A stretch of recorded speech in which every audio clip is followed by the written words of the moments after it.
Bonjour à toutes et à tous. Vous êtes prêts à dévorer des kilomètres? Tant mieux. C'est le retour de votre rendez-vous d'évasion quotidien. Et aujourd'hui, dans Invitation au voyage, on va s'offrir Miami, Salvador de Bahia et Bangkok. Et nous passerons à table en Thaïlande.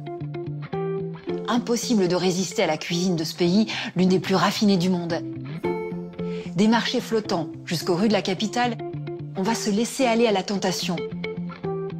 Mais comment est né ce mélange envoûtant de saveurs? On vous expliquera tout. Dans un instant, on file vers l'infini et au-delà dans Invitation au voyage. Mais avant, on va s'essayer à la cuisine thaï. Ce pilon, on nous l'a ramené de Bangkok. Ça va peut-être m'aider dans cet apprentissage.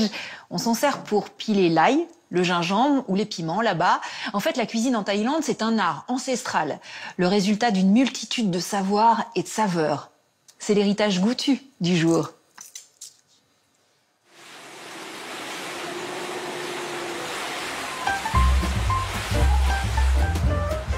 Autrefois petit village de pêcheurs au bord du fleuve Chao Phraya, la capitale thaïlandaise est aujourd'hui une mégalopole qui ne cesse sa course effrénée vers la modernité.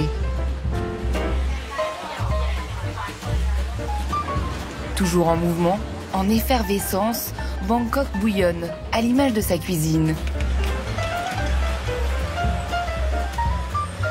À toute heure, dans les rues de la ville, ça grille, ça crépite, ça frit, ça coupe, ça mange.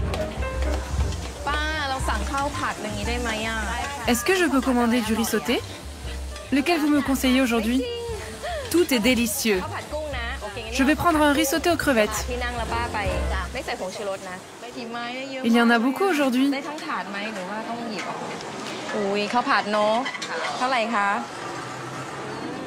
C'est vraiment très bon. Quand votre plat arrive sur la table, c'est comme une aventure, car vous ne savez pas exactement ce qui vous attend. Le goût est différent parce que les ingrédients sont différents. Des herbes locales, la sauce de poisson, le citron, le sucre de palme. Et à chaque saison, les saveurs varient aussi. En plus, chaque Thaïlandais les utilise à sa façon. Par exemple, ce riz sauté aux crevettes que j'ai pris pour mon petit déjeuner, je sens, rien qu'à l'odeur, que ça va être bon. Vous devriez essayer, c'est délicieux.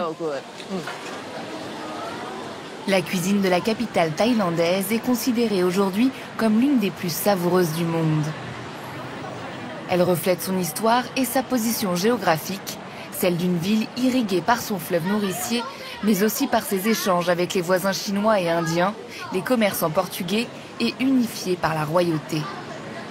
La nourriture à Bangkok est à l'image de la ville et de ses habitants, cosmopolite jusque dans l'assiette.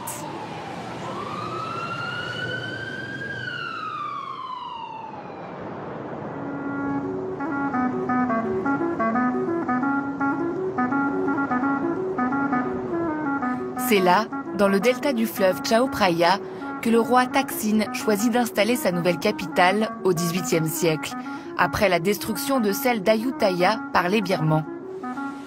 L'endroit est stratégique. Bangkok est protégé d'un côté par la rivière, de l'autre par une vaste zone marécageuse.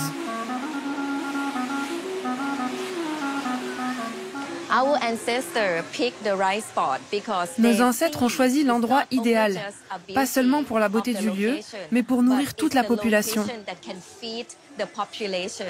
Je ne connais pas d'autre endroit aussi fertile que Bangkok. Ici, la terre est idéale pour faire pousser du riz. Vous pouvez planter n'importe quelle graine dans le sol, le lendemain, elle a germé. La rivière apporte la nourriture, la rivière apporte la vie.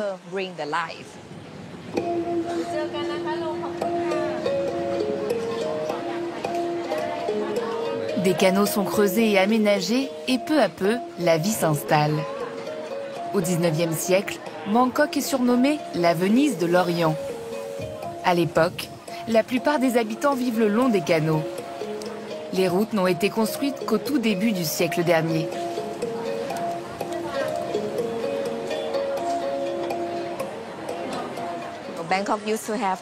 Bangkok avait autrefois 2000 canaux, mais maintenant il n'en reste que 200 environ.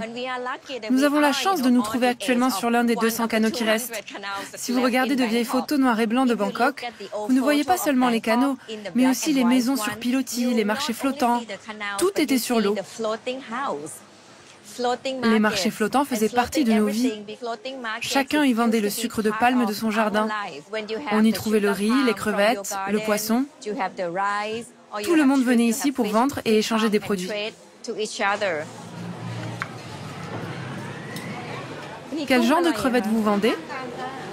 Des crevettes d'élevage. Ah, ce ne sont pas des crevettes de rivière comme celles d'Ayutthaya.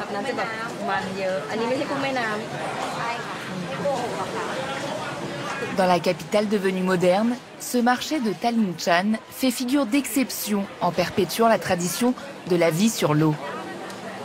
Avec le poisson de la rivière, le riz des rizières alentours, les habitants ont de quoi manger chaque jour. Les grains de riz sont les pépites d'or de cette région de Bangkok, surnommée le bol de riz de la Thaïlande.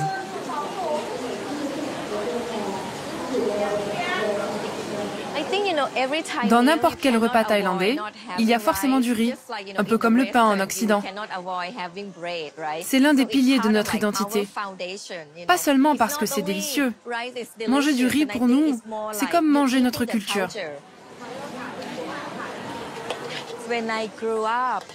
J'ai grandi dans un vieux quartier de la ville, comme celui-ci. On ne se disait pas « Sawadi », bonjour. Quand on rencontrait un voisin, on se disait « As-tu déjà mangé du riz ?» C'est la façon de montrer qu'on se soucie de votre santé. C'est important d'avoir l'estomac plein et de ne pas avoir faim. Si vous n'avez rien mangé et que vous répondez « Pas encore », c'est une très bonne réponse car votre voisin vous invite alors chez lui pour manger tous ensemble.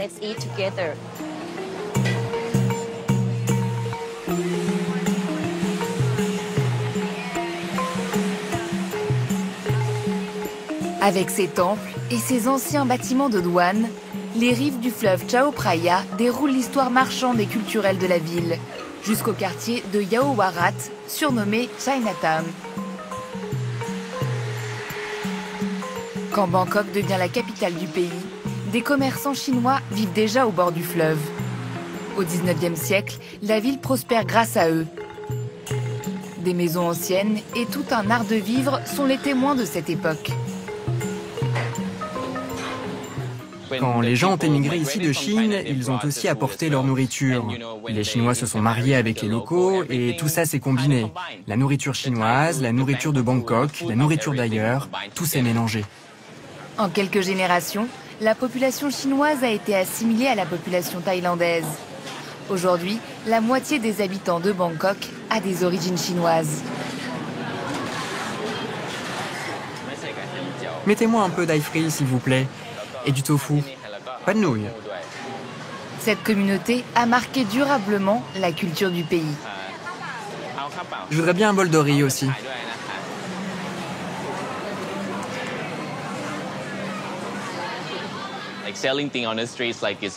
Vendre la nourriture dans la rue, c'est une pratique qui, elle aussi, est venue avec les Chinois. Autrefois, c'était une petite ville pleine d'immigrés, et tous ces immigrés, quand ils sont arrivés, ils n'avaient pas de grande maison, pas de grande cuisine. Et ils travaillaient toute la journée. Alors quelle était la solution? La cuisine de rue. Les gens ont installé des stands dans la rue et ont fait des nouilles de riz sautées.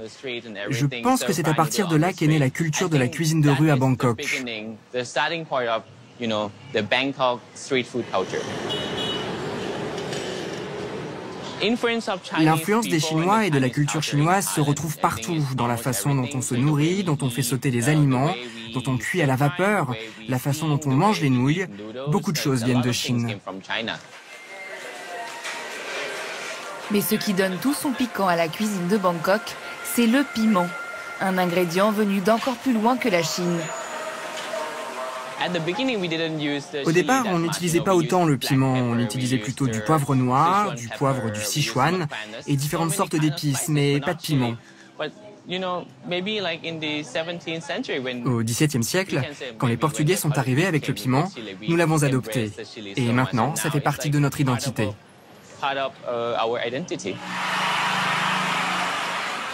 Les Portugais furent les premiers Européens à s'installer en Thaïlande. Une communauté portugaise s'implanta même le long du fleuve dès la fondation de Bangkok. C'est sûr, le piment est l'ingrédient principal de la cuisine thaï. Nous ne pouvons pas vivre sans piment en Thaïlande. Il est tellement ancré dans notre cuisine, dans notre culture. Les gens mangent de plus en plus épicé, je ne sais pas pourquoi. C'est comme si c'était addictif.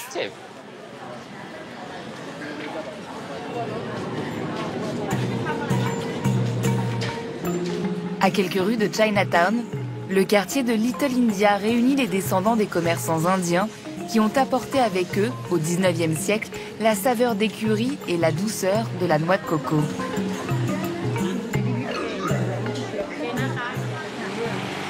La royauté à Bangkok est à son apogée avec le très aimé roi Rama V.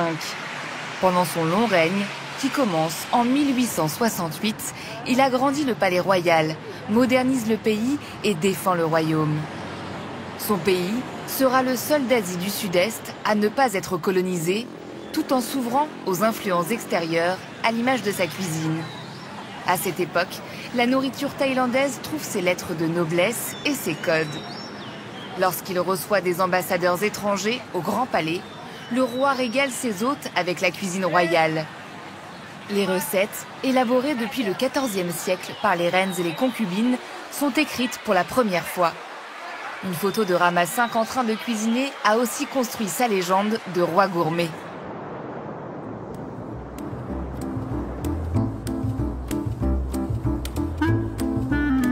Bangkok n'a cessé ensuite de se développer.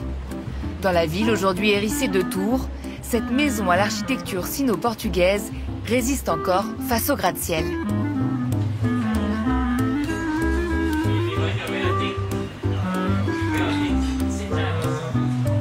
Construite en 1903 pour abriter un grand magasin, elle est aujourd'hui le temple de la cuisine royale.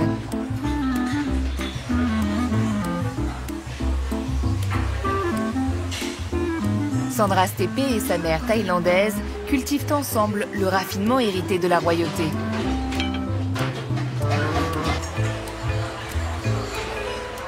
La cuisine royale thaï est une cuisine où la présentation est très importante. C'est une cuisine où les bouchées sont assez petites.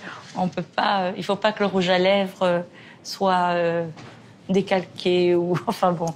Donc il y a certaines règles. C'est une cuisine aussi moins piquante. Ça doit être délicat, raffiné, parce que c'est pas la quantité, c'est la qualité et le raffinement. La sculpture des fleurs de banane et des fruits est le plus bel exemple de ce raffinement. Cet art pratiqué à la cour du roi remonte au XIVe siècle. Il servait à l'origine à décorer les petits bateaux qu'on fait flotter lors de la fête bouddhiste des Lumières. Aujourd'hui, les sculptures embellissent la table et les assiettes. Et voilà, on a ici notre fameuse chef Yui qui fait la sculpture. Elle en a fait pas mal déjà ce matin. Les femmes qui étaient au palais, elles devaient savoir faire la sculpture. Ça fait partie de l'élégance et de la présentation de la nourriture de la cuisine royale. Il faut beaucoup de patience pour faire la sculpture. Nourrie de toutes ces influences venues d'Orient et d'Occident, la cuisine thaïlandaise a su devenir une gastronomie à part entière. Elle a trouvé sa propre identité parmi les autres cuisines d'Asie, une identité toujours vivante, toujours en mouvement, comme sa capitale Bangkok, qui ne cesse de s'enrichir de toutes les nationalités qui viennent encore s'y établir aujourd'hui.